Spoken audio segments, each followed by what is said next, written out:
Gente, eu estou muito feliz de estar aqui hoje. Quero retribuir e agradecer as palavras do pastor Jackson, que é um amigo, uma pessoa em que eu gosto muito. E estou muito feliz de estar aqui, principalmente porque ano passado eu abri também, fui eu que abri também. E esse ano eu estou voltando para abrir de novo. Foi bom ano passado? Foi bom?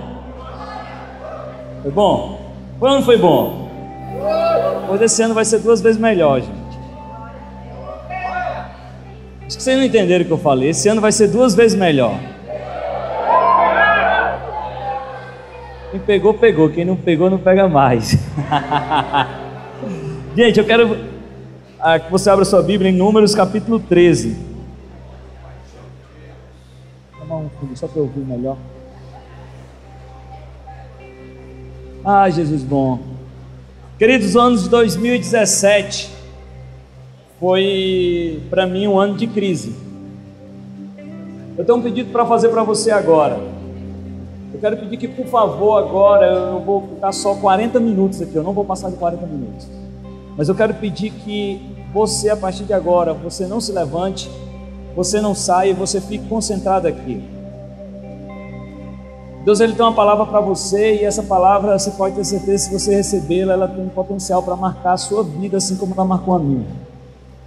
Eu vou te explicar como nasceu essa palavra. O ano 2017 para mim foi um ano de crise. 2017 foi crise no casamento, 2017 foi crise no ministério, 2017 foi crise financeira, 2017 foi crise de identidade, mas não era identidade porque eu ser gay, não é essa identidade não, viu? Uma vez eu disse assim na igreja, eu tive uma crise de identidade, uma pessoa chegou para mim, você queria virar gay, meu filho? Eu disse, não era isso, não era isso. Eu achei realmente que eu deveria ser outra pessoa em 2017, eu não estava feliz comigo mesmo. Então foi uma crise de identidade fortíssima que eu passei. E acima de tudo, em 2017, Deus não falou comigo. Foi um ano muito difícil, foi um ano que eu me mudei para São Paulo e eu na época cheguei a duvidar realmente se Deus tinha me mandado para São Paulo. Foi um ano muito complicado. E 2018 foi o melhor ano da minha vida. 2018 Deus falou comigo que Ele não falou em todos os outros anos juntos. 2018 Deus me deu revelações para que eu pudesse andar. 2018 eu passei por mudança de mentalidade. 2018 foi a plenitude do meu casamento. 2018 foi a plenitude das minhas finanças. 2018 Jesus falou comigo de uma maneira grandiosa. E Samuel, o que foi que Jesus falou comigo? Uma das coisas que Ele falou comigo e que começou a mudar tudo foi essa mensagem que eu vou pregar aqui para vocês. Essa mensagem Deus me deu um pouco depois de eu ter pregado aqui. Naquele ano passado, quando eu vim pregar aqui, foi muito bom, foi muito legal, mas eu ainda estava passando por uma crise muito, muito grande. Mas depois disso, Deus Ele falou comigo de uma maneira única. E eu quero te dizer uma coisa para você que chegou aqui hoje, quem sabe no deserto, quem sabe também em uma crise. Eu cheguei para Jesus, depois que Jesus começou a falar comigo, e perguntei, Jesus, por que você me levou para o deserto para eu passar fome? Jesus, por que eu estava no deserto para passar essa fome? Foi muito difícil. Aí Jesus falou comigo assim, Samuel, você entendeu o deserto errado. Aí eu, por que, Jesus? Ele falou assim, Samuel, quem disse que o deserto é local de passar fome? Eu disse, Jesus, mas é o que eu sempre ouvi, você vai passar fome no deserto. E Jesus falou assim para mim, o deserto não é local de passar fome, o deserto é local de comer a comida que eu dou, diferente. Escuta, deixa aí, já caiu 3 vezes, deixa aqui, ó. Então é o local de comer a comida que Ele dá.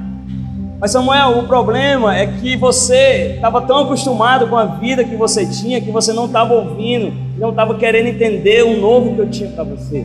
Deixa eu te dizer uma coisa, queridos, antes de Deus derramar um novo sobre você, antes de Deus derramar um novo avivamento sobre você, antes de Deus te dar uma nova estação, antes de Deus te dar um novo tempo para a sua vida, Ele antes vai queimar toda a palha do antigo avivamento. Sabe qual é o nosso problema? Muitas vezes a gente recebe algo de Deus, é tão forte que a gente se agarra nisso. Mas eu quero te dizer que hoje Deus vai mudar toda a sua estrutura. Deus vai te dar um novo que você nunca imaginou. Deus vai te dar uma revelação que você nunca imaginou viver. Mas antes disso, Deus vai queimar toda a palha, porque Deus não constrói nada novo em cima de coisa velha. Deus não dá promessa nova em cima de promessa velha. Então, querido, eu quero te perguntar hoje, você está preparado para viver o novo de Deus?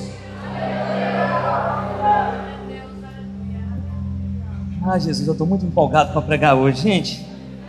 Alguns dias eu fico especialmente empolgado para pregar, e hoje eu estou muito empolgado para pregar. Vocês não têm noção do que Jesus vai falar com você aqui. Tu pode aumentar só mais um pouco no fundo, só para eu ouvir.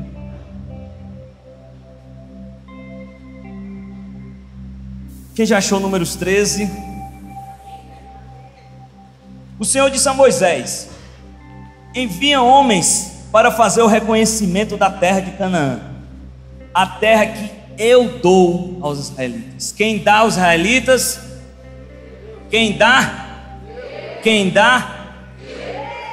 Olha aqui, olha o que o Senhor está dizendo. O Senhor diz a Moisés: envia homens para fazer o reconhecimento da terra de Canaã, a terra que eu dou.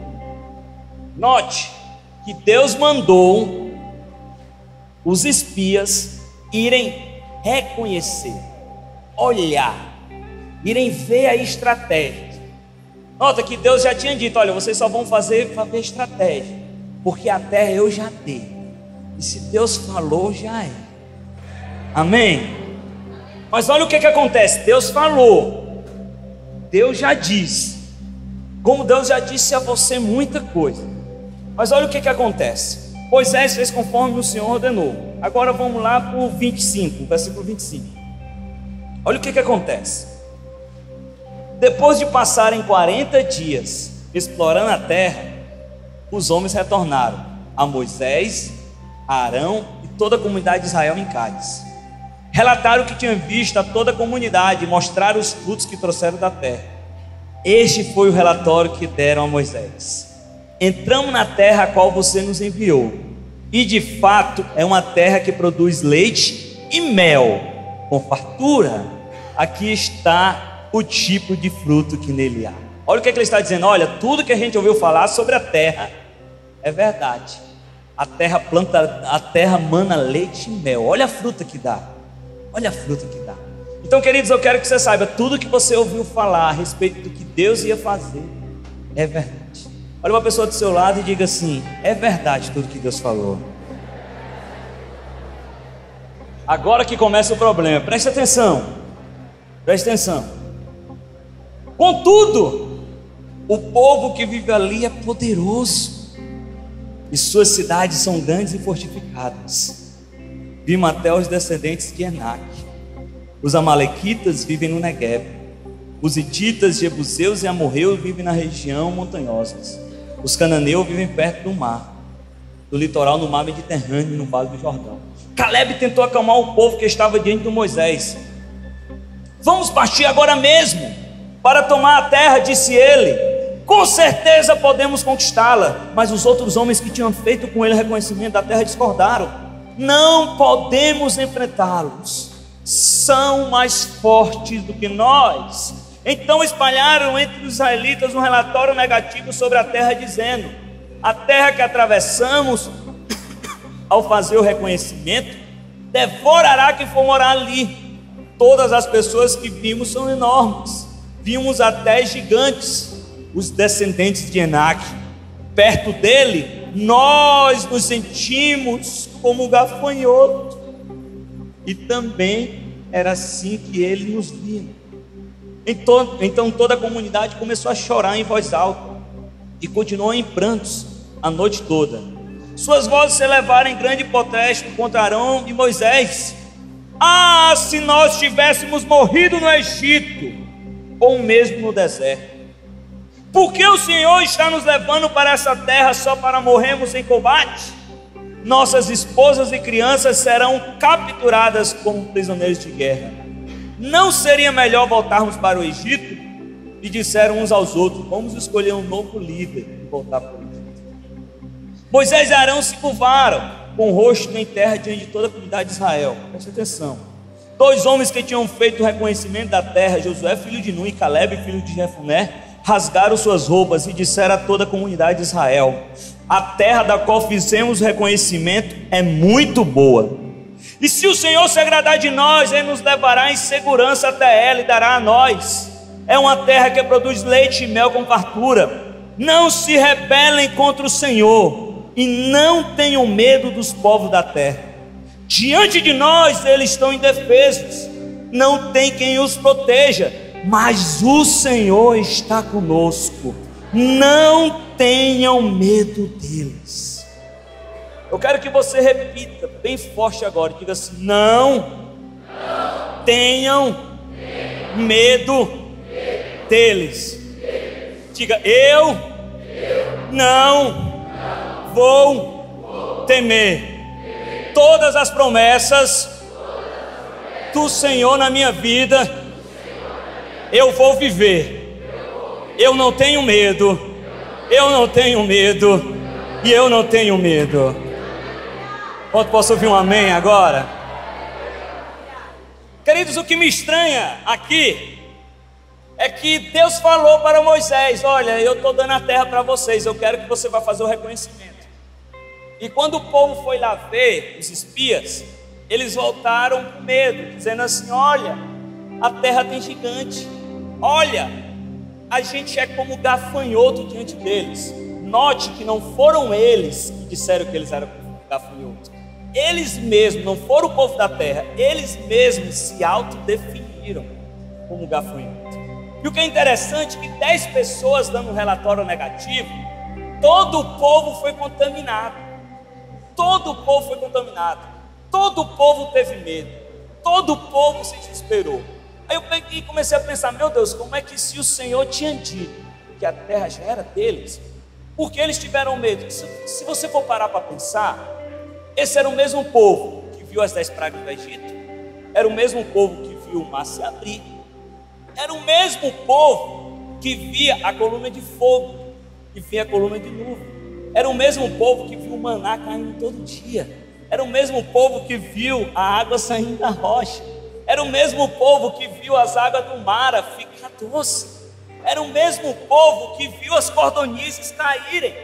Então era um povo que via milagre todo dia, mas era um povo que na hora de encarar, na hora de conquistar e na hora de viver a promessa, era um povo que teve medo. E sabe, queridos, infelizmente tem muita gente que está aqui, que está assim, sabe que Deus faz, sabe quem Deus é, sabe que Deus prometeu, mas na hora de viver algo maior tem medo, na hora de viver algo maior se apequena, na hora de viver algo maior se diminui, na hora de viver algo maior se vê de uma maneira que Deus não as enxerga. E sabe, queridos, você sabe qual era o grande problema daquele povo? Preste atenção. Aquele povo era escravo no Egito. O problema deles é que depois que Deus libertou e eles estavam livres, eles continuaram com a mentalidade de escravo. Você sabe o que eu aprendo aqui? Não adianta mudar de ambiente se não mudar de mentalidade. Não adianta mudar de ambiente se não mudar de mentalidade. A gente precisa entender que o Evangelho é muito mais do que pessoas vindo aqui à frente. O Evangelho são pessoas vivendo uma nova mentalidade em Cristo. Porque se eu estou em Cristo, eu já não penso como humano qualquer. Se eu tenho a mente de Cristo, eu penso como Cristo pensa. Eu penso como o céu pensa. O meu parâmetro já não é mais a terra. O meu parâmetro é o céu. Sabe a oração do Pai Nosso? Assim na terra como no céu, ela me dá legalidade para que tudo aquilo que acontece no céu, eu possa viver aqui na terra também. Assim na terra como no céu, quer dizer uma mentalidade do céu, quer dizer viver como o céu quer que você viva, quer dizer pensar como o céu. E sabe como é que o céu pensa? Cristo em nós, a esperança da glória. Cristo em nós, a esperança de Sorocaba. Cristo em nós, a esperança da glória. Eu posso ouvir um amém? Amém. Eles continuaram pensando como escravos. E nós não podemos mudar de vida se não mudar o que pensamos. Você quer mudar de vida? Começa mudando o que você pensa. Sabe qual é o nosso problema? Que a gente entra aqui e continua pensando da mesma maneira que a gente pensava quando era do mundo, com a mesma mentalidade de mundo. Quando eu digo a mesma mentalidade de mundo, não estou falando só de pecado, não estou falando isso. Eu estou falando de pessoas que estão aqui e não conseguem enxergar como Jesus enxerga, não conseguem pensar como o céu pensa, não conseguem entender o seu papel como reino, não conseguem entender o que os céus esperam de você. Então, queridos, eu quero te falar uma coisa: antes de você ser quem você é um cidadão do céu. A sua vida, ela foi preciosa para que você pudesse pensar como o céu. Mas deixa eu te dizer uma coisa: você sabe por quê eu vejo essa mentalidade de escravo? Repita comigo, diga assim: a mentalidade do escravo é uma mentalidade de medo. Mentalidade de medo. Deus já disse: olha, a terra é de vocês. Mas ele tinha medo. Eu quero te perguntar: quais medos você tem te parado? Você sabe o que é um medo? O medo é um limitador. O medo, ele faz a lista aqui e diz assim: olha, até aqui você pode vir, até aqui. Aí você vem aqui, está feliz da vida, está caminhando com Jesus, está caminhando e tal. E quando chega aqui, tem que parar. Sabe por que eu parei aqui? Eu tenho medo. Diante do medo, é mais fácil voltar. Diante do medo, é mais fácil parar. Sabe o que acontece? Escuta essa: o medo é como uma lepra, e ele nos levará a construir uma fortaleza que tem aparência de segurança, mas na verdade é uma prisão. As pessoas, elas constroem uma fortaleza que na verdade tem aparência de segurança, mas de segurança não tem nada, é uma prisão. Porque o medo tem te aprisionado há muito tempo. Os teus traumas têm te aprisionado há muito tempo. As tuas experiências têm te aprisionado há muito tempo. E sabe onde é que existe a mentalidade de escravo? É porque Jesus Cristo morreu e ressuscitou para que você fosse livre. Existe liberdade em Jesus. Você precisa entender que você não é mais um escravo. Escravo eu era do pecado, escravo eu era de Satanás. Agora com Cristo eu já não sou mais escravo, eu sou filho.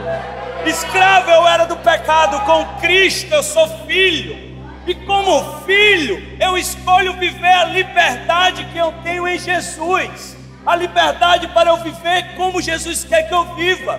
Então o medo, ele não pode me parar. Os meus traumas não podem me parar. As minhas experiências não podem me parar. Porque bem maior é quem vive em nós. Eu estou como o apóstolo Paulo. Eu prossigo para o alvo. E o alvo é Cristo Jesus. Então, querido, eu quero te dizer que hoje Jesus me trouxe aqui para que você pudesse saber que bem maior é quem está em você. E hoje você vai encarar seus medos e você vai vencer os seus medos.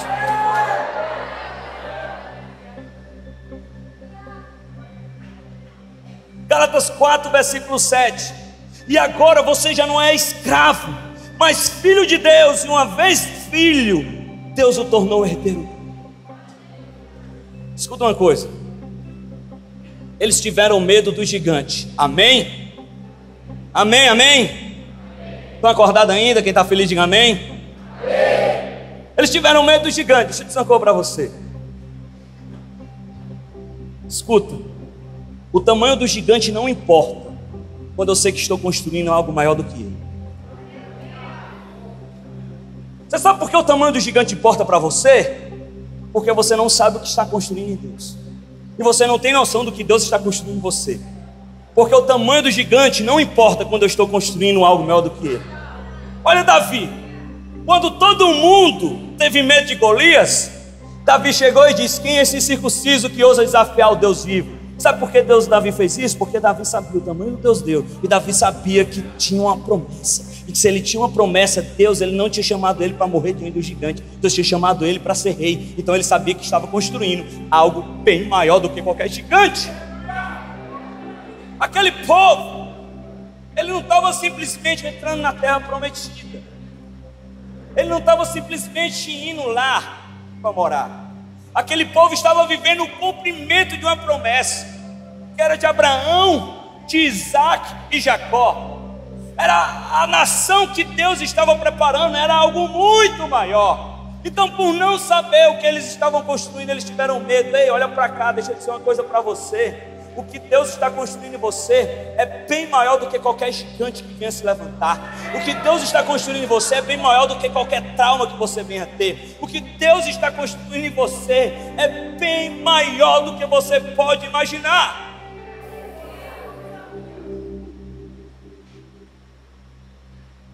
Vou contar uma história para vocês entenderem o que eu estou falando. Preste atenção. Quem vai vencer um medo aí, diga amém. Dê um amém aí. Uma das maneiras que Deus mais fala comigo é quando assisto documentário. Gente, quando assisto documentário é batata. Eu assisto e Deus fala comigo. E eu fico louco. Esses dias eu estava assistindo um comentário de surf. E esses dias não, tá com uns meses. Eu estava vendo a história do Nick Fennig, eu não sei se vocês conhecem, é um surfista australiano que é tricampeão mundial de surf. Você tem noção, Gabriel Medina é bi, ele é tri. Só que ele acho que até já se aposentou. O Fennig, ele passou há uns 2, 3 anos atrás uma experiência bem interessante. Ele estava surfando o Mundial de Surf da África do Sul e de repente ele estava aqui de boa, esperando uma onda. E o que é que aparece? Tubarão. Só que não foi um tubarão qualquer, foi um tubarão branco. Depois vocês olham no YouTube, tem a filmagem do ataque. Ele está aqui surfando, aí você só vê o tubarão vindo assim, ó.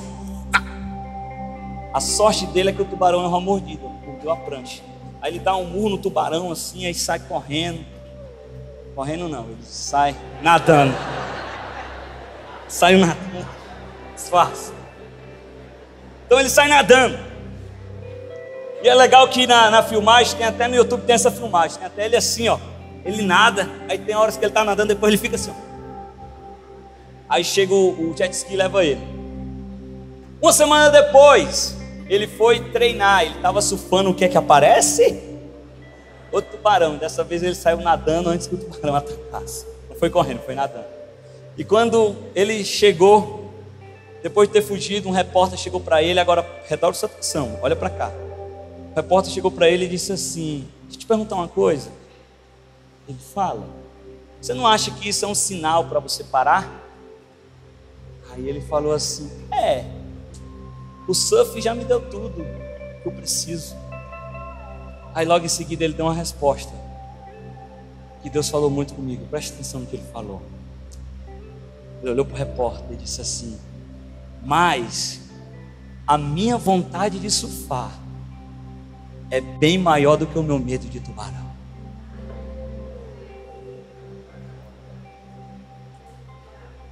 A minha vontade de surfar é bem maior do que o meu medo de tubarão. Escuta. Naquele momento, o Espírito Santo falou assim para mim: Samuel, você precisa entender que a sua vontade de viver as minhas promessas, as suas vontades de viver o meu extraordinário, as suas vontades de viver os meus milagres, a sua vontade de caminhar comigo, ela precisa ser bem maior do que qualquer medo, do que qualquer gigante que possa surgir. Então, querido, eu quero te dizer uma coisa: muitas vezes está faltando é vontade de viver. Deixa eu te dizer uma coisa: a sua vontade de viver o extraordinário de Deus, ela precisa ser bem maior do que qualquer medo, do que qualquer empecilho, do que qualquer gigante. Eu tenho vontade e eu vou viver todas as promessas que Deus me deu.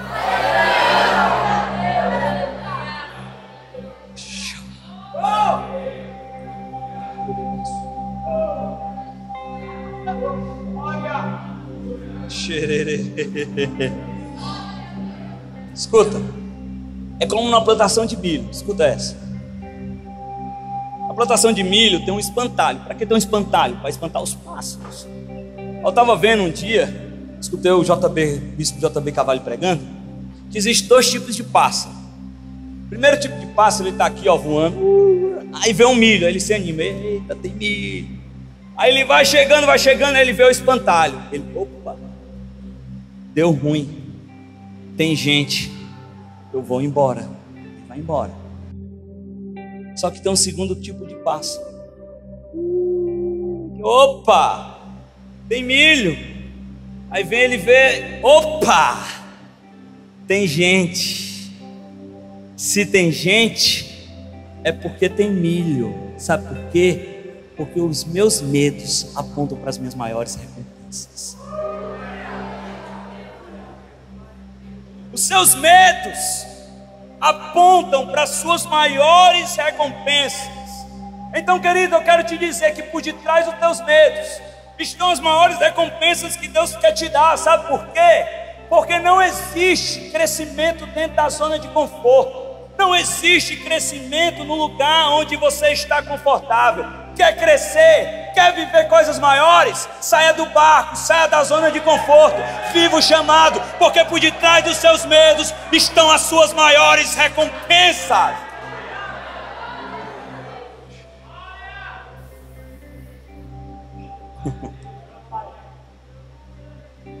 Está passando rápido.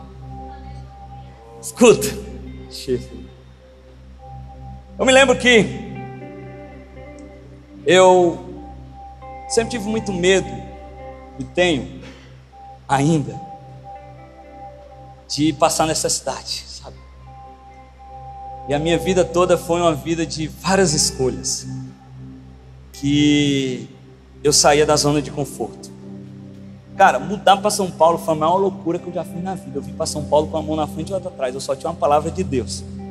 Quando eu vim para São Paulo, eu ainda vivi uma das maiores crises da minha vida. Então, esse sempre foi meu medo. Mas hoje eu estou vivendo os melhores dias. Olha aí, coisa boa. Mas teve um momento que eu nunca esqueci. Presta atenção. Eu tinha acabado de me reconciliar. Eu morava com uns amigos e esse amigo engravidou a namorada. E ele ia levar a namorada para casa e eu tinha que sair de casa. Aí ele me deu um prazo e eu venci o prazo. Ele me deu outro, eu venci. Até que teve um dia que ele chegou e disse assim: Samuel, você tem até segunda para sair da minha casa. Você precisa sair. Meu pai e minha mãe foram para Fortaleza, né? Mas antes disso eu fiquei muito preocupado. Eu orava todos os dias. Então aquela música do Alice Neide, né? Só se ferrando, viu? Aquela música: hoje eu estou aqui para te clamar, mas vem me ajudar, do chão vem me tirar. Não é assim, né? Eu sou assembleano, tá vendo aí? Estou mais assembleano que vocês, ó. Era eu lá no chão clamando: Jesus, faz alguma coisa. Toda a vida que eu ligava para minha mãe dizia assim: filho, você tem uma promessa de Deus? Eu dizia: tenho, mãe. Ela dizia assim: pois quem tem uma promessa de Deus tem tudo. Só que foi passando os dias. Minha mãe foi com meu pai procurar apartamento em Fortaleza. A gente passou a sexta, o sábado e o domingo procurando. Nada. Chegou a segunda, de manhã, nada. Depois do almoço, nada. Eu vou para o apartamento, entro chorando dentro de casa. Olho para minha mãe e digo assim: mãe, o sonho acabou. Quer saber de uma coisa? Eu vou arrumar minhas coisas, eu vou voltar para uma morada nova, porque os pais moravam no interior. Vou trancar a faculdade, vou sair do meu emprego. O sonho acabou. Aí minha mãe olhou assim para mim e disse assim: filho, você tem uma promessa de Deus? Eu disse assim: que promessa de Deus, mano? Nós só temos algumas horas. Eu preciso sair daqui. Minha mãe olhou nos meus olhos, disse assim: podia ser 5 minutos. Você tem uma promessa de Deus? Disse: tenho, mãe. Pois quem tem uma promessa de Deus tem tudo. Naquele momento o telefone do meu pai toca, era um amigo do meu pai. E esse amigo do meu pai começou a falar com ele. Meu pai começou a desabafar, dizendo: olha, eu tinha que levar o Samuel para algum canto, mas minhas condições estão difíceis, eu quebrei e tal. E começou a desabafar. O amigo do meu pai falou assim: Chico, por que você não me falou antes? Leva o Samuel para o meu apartamento está vago. Pega o Samuel e leva. Aí meu pai chegou entrando assim na casa, dizendo assim: o Roberto deu apartamento, filho, para você morar. Na hora minha mãe olhou assim para mim e disse assim: filho, Você tem uma promessa de Deus. Eu disse: tenho, mãe. Pois quem tem uma promessa de Deus tem tudo. Então eu te pergunto: você tem uma promessa de Deus? Se você tem, quem tem uma promessa de Deus tem tudo. Então o medo não pode te parar, porque você tem uma promessa. Então, se você tem, levanta a tua mão e dá um glória. Cheguei lá, gente, apartamento todo mobiliário, 2 filhos. Eu nunca morei tão bem. Depois, quando eu prosperei, eu voltei lá para morar lá. E deixa eu te perguntar uma coisa. Você sabe qual foi o problema daquele povo? Porque Deus tinha falado: a terra é sua, eu já dei. Como Deus está falando para vocês: eu vou cumprir a promessa. Está ouvindo? Eu vou cumprir. Eu vou cumprir. Ei, eu vou cumprir. Eu vou cumprir, eu sou Deus. Só que sabe qual foi o erro do povo? O povo escutou os espias em vez de escutar a Deus. Sabe qual é o nosso problema? Nós temos escutado muitos outros. Mas você sabe que você tem uma promessa. Você sabe que você tem uma promessa. Você sabe o que Deus prometeu. Você sabe o que Deus já fez. Mas mesmo assim você está escolhendo escutar os outros. Deixa eu te dizer uma coisa: no céu não existe crise. A crise é aqui, no céu não tem crise. Pode mudar o que acontecer, Ele continua reinando. Você quer ver? Isaías capítulo 6. Depois da morte do rei Uzias, eu vi o Senhor assentado no alto e sublime trono. Aí passou Isaías, Império Assírio. Aí passou Império Assírio, Império Babilônio, Império Persa, Império Grego. Nós chegamos no Império Romano, quando João cai como morto. E escuta uma voz: olha, vem te mostrar. Aí Apocalipse 4, versículo 1, João diz: eis que vi uma porta aberta no céu, e alguém assentado sobre ele. Tudo mudou, mas ele continuou sentado no trono. Ele está sentado no trono, mostra como ele está no controle. No céu não existe crise. Então deixa eu te dizer uma coisa: não importa o que esteja acontecendo na sua vida, se no céu não existe crise, sabe como é que eu me movo? Eu não me movo pela terra, eu me movo pelos céus. Eu penso como os céus pensam, eu ajo como o céu quer que eu age. Quem define a minha vida não é a terra. Então não são as crises que me definem, e sim o céu que me define. Eu me movo pelo céu. Paulo diz o seguinte: olha, mudança de mentalidade. Você está deixando a tua mentalidade de escravo. Paulo diz o seguinte: vocês são embaixadores de Cristo. Sabe o que é ser embaixador de Cristo? Eu acho que a gente muitas vezes se imaginou para pensar como embaixador de Cristo, sabia?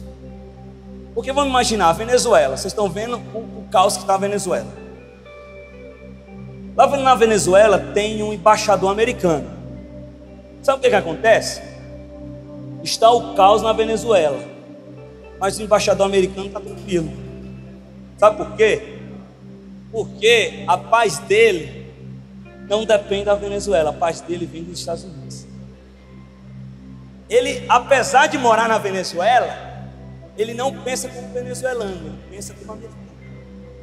Apesar dele morar na Venezuela, ele não toma atitude baseada na Venezuela, ele toma atitude baseada nos Estados Unidos.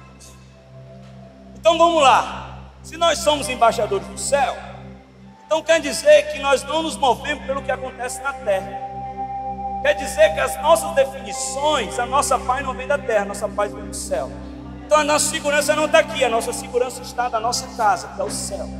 E se eu moro na terra e a terra está em crise, mas mesmo a terra estando em crise, eu não penso a partir da crise da terra, eu penso a partir de onde eu vim, que é o céu.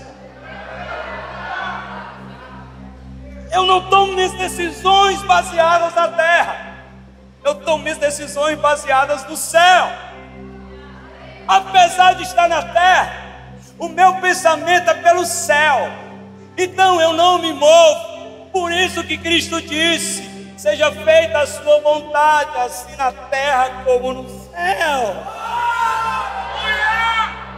Mas nós conhecemos a Jesus, vivemos milagres, mas nós continuamos querendo viver como escravo de Satanás, quando na verdade Cristo já te libertou. Nós vivemos e somos libertos por Jesus, mas nós continuamos vivendo com medo, nós continuamos vivendo a necessidade, nós continuamos vivendo como escravo, quando na verdade eu já não sou mais escravo, eu sou filho, e como filho eu escolho viver como filho, com direito de filho, com vida de filho, com pensamento de filho, com andar de filho, com voz de filho, com pensamento de filho, falando como filho. Então, querido, eu quero te dizer, deixa esse medo de lado, escolha viver como o céu quer que você viva.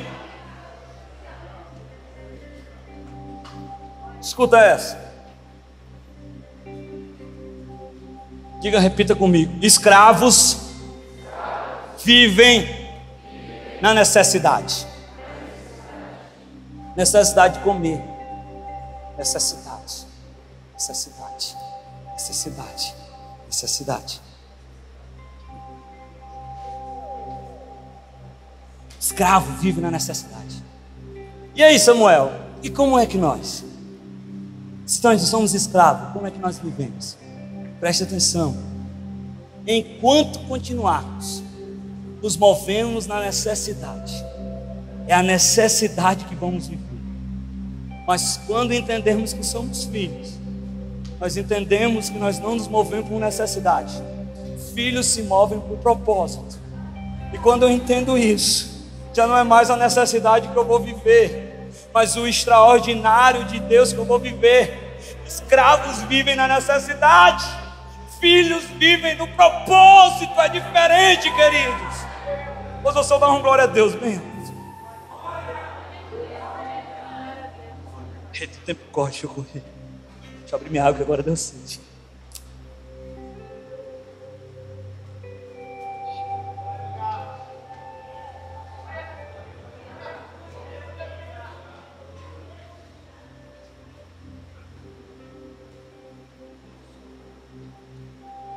Estão felizes ainda? Dê um amém aí, bem forte. Quem quer que eu pare, diga amém aí.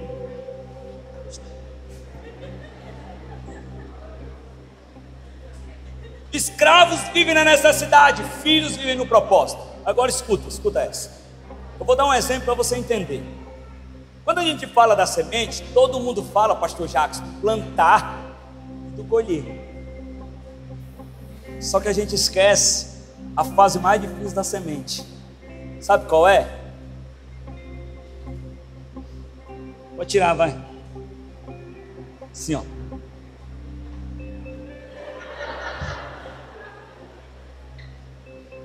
Tirou aí? Tirou assim, ó. Agora olhando para o pastor Jacques, fecha os olhos. Tirou aí? Bom, depois me manda essa foto aí que eu vou botar assim, profetizando para o meu amigo.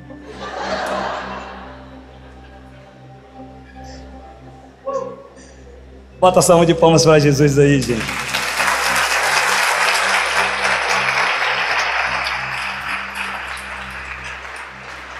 Cinco minutos eu termino. Escuta. Então ninguém fala da fase mais difícil da semente. E qual é a fase mais difícil da semente? É quando ela começa a germinar. Sabe por quê? Presta atenção, 5 minutinhos. Quando a semente começa a germinar, tudo que ela vê é terra. Tudo que ela vê é escuridão. Ela começa a sair, mas tem terra ali, tem escuridão. Parecia eu em 2017. Quanto mais eu vi escuridão. Quem sabe você está aqui assim, tá assim hoje. Logo tem um detalhe, presta atenção agora. Quando a semente está assim, ela tem uma necessidade. Sabe qual é a necessidade da semente? Luz solar. Porque se ela tiver acesso à luz solar, ela vai fazer a fotossíntese e vai desenvolver. Então ela começa uma busca pela vida. Até que o primeiro ramo corta o solo. Ela atende à necessidade dela. Ela tem acesso à luz solar. Preste atenção agora para você entender. Se a necessidade da semente é ter acesso à luz solar, O propósito da semente não é ter luz solar. O propósito da semente é crescer, virar uma árvore e dar fruto. De tal maneira que, se ela para na necessidade, ela não cumpre aquilo que ela nasceu, ela não cumpre o propósito de vida dela, que é germinar e dar fruto. Por que eu estou dizendo isso? Preste atenção para você entender. Porque qual a necessidade do homem? Salvação. Só que a gente começou a tratar a salvação como um fim, quando na verdade a salvação é só o começo. Salvação é Deus pegando um homem aqui, ó, Jesus, ó, meu filho, te tirei do inferno, deixa eu te dar um abraço, deixa eu abraçar, deixa eu curar suas feridas, deixa eu curar seus traumas, deixa eu cuidar da tua casa, deixa eu conversar contigo, deixa eu ter intimidade contigo. Vem cá. Só que tem uma coisa, isso tudo é só um começo. Agora tem uma vida aqui para a gente viver. Tem um caminho para percorrermos. A salvação é só o começo. Existe uma vida extraordinária, abundante, que eu tenho para você, filho. Romanos capítulo 8, versículo 19. Pois a criação aguarda ansiosamente a manifestação dos filhos. Se a nossa necessidade é de salvação, você sabe qual é o nosso propósito? É olhar para o gemido da criação e dizer: eu sou a resposta para esse gemido, eu sou a resposta para essa cidade, eu sou a resposta para o homossexual, eu sou a resposta para a prostituta, eu sou a resposta. E aí, querido, vai viver como escravo na necessidade, ou vai entender que é filho? Eu quero te dizer que escravos trabalham por obrigação, filhos trabalham por prazer, porque filhos vivem um propósito. Então já não é mais obrigado, mas é um prazer trabalhar para o meu Senhor. Eu já não sou escravo, eu sou filho.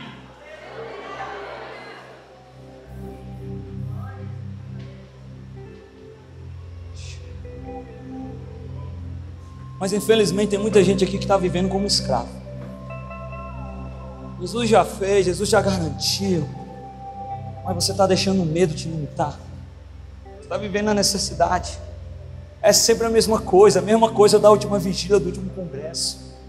Parece que o tempo passa e é a mesma coisa. Necessidade. Você quer ver um exemplo de como a gente vive na necessidade? Tem um discurso absurdo, cara, muito absurdo, eu tenho raiva até quando eu penso nesse discurso. Mas a maioria de vocês vão se familiarizar. É muito comum na Assembleia de Deus, pelo menos no Ceará era muito. Não, eu só quero chegar no céu. Só quero chegar no céu. Ô meu filho, tanta coisa boa para viver com Jesus. Se não amar viver com Jesus aqui, como é que vai amar viver no céu? Nem pro céu tu vai. Mas escuta, vou finalizar com essa história, para que vocês entendam. Uma família foi embora da Europa para os Estados Unidos, vendeu tudo que tinha e comprou uma passagem para a família. Só que a passagem era muito cara, eles ficaram com pouco dinheiro, então eles pensaram: nós vamos guardar esse dinheiro aqui para necessidade. Pode ter alguma necessidade, né? E o pai comprou algumas comidas, chegou para a família e disse assim: olha, o negócio é o seguinte, nós vamos comer uma vez por dia, porque se a gente comer uma vez por dia, dá para chegar na América. Diga assim comigo: dá para chegar. Aí eles foram, mas fizeram uma maldade com aquela família, colocaram a família do lado do restaurante, e ele via as pessoas sorridentes, batendo palma, feliz da vida, que estavam no restaurante, e aquela família passando fome, sobrevivendo, comendo uma vez por dia, faltando um dia para chegar na América. Pode ficar de pé, vou acabar agora, fica de pé. Faltando um dia para chegar na América, presta atenção.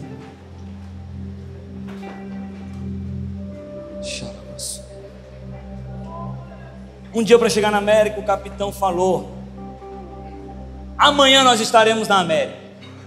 Quando o capitão falou isso, o pai, empolgado, pegou a família e disse assim: olha, amanhã nós vamos chegar na América, mas você quer saber de uma coisa? Hoje nós vamos comer no restaurante. A família fez festa, presta atenção nessa história. A família fez festa, coisa boa. Aí o pai chegou, presta atenção, sai aí, você vai perder o melhor. O pai chegou para o capitão e disse assim: ô capitão, quanto é para comer no restaurante? Me diz quanto é que eu pago. O capitão olhou para ele e perguntou assim: você está comendo no restaurante? Ele olhou e disse assim: não, eu não estou comendo no restaurante.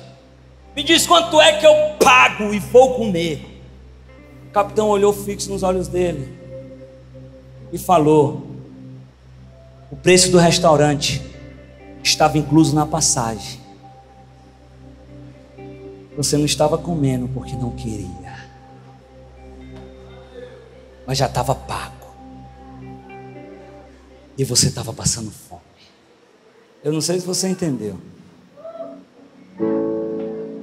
mas todo o sacrifício de Jesus na cruz, todas as promessas, foi para que a gente vivesse como filhos. Sabe, Jesus já pagou tudo na cruz. E a gente continua vivendo na necessidade, deixando o medo nos limitar. Queridos, quando eu entendi essa mensagem, antes de pregar aqui, eu preguei várias vezes para mim no meu quarto. A minha vida mudou. Quando eu tive verdadeiramente esse entendimento do que Jesus fez na cruz.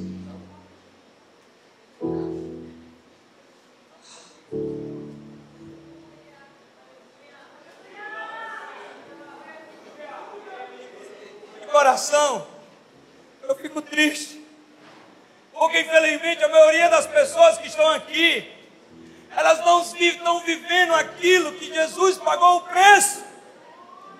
Elas continuam vivendo como escravos. E sabe, Jesus já prometeu, mas você insiste, quando chegar lá e dizer que gigante é maior que você. A viver nessa cidade quando você tem um propósito de vida bem maior.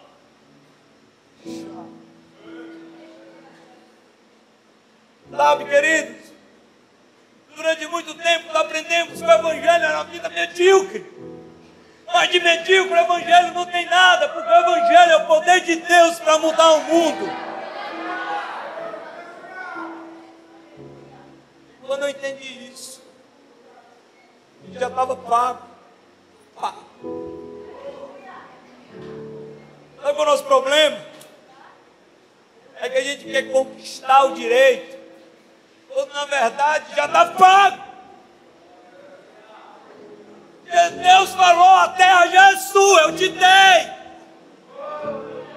E o problema é que aquele povo queria conquistar, e porque querer conquistar teve medo.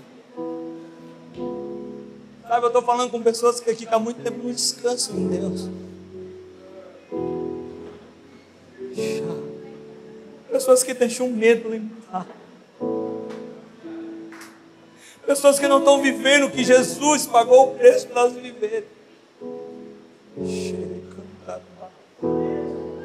Sabe, queridos, hoje Deus, Ele, o amor lança fora todo medo, sabe? Para que você se conscientize novamente que você tem uma promessa de Deus. E se você tem uma promessa de Deus, você tem tudo. Você não é mais escravo, você é filho. Você não pensa mais como cidadão da terra, você pensa como o céu pensa.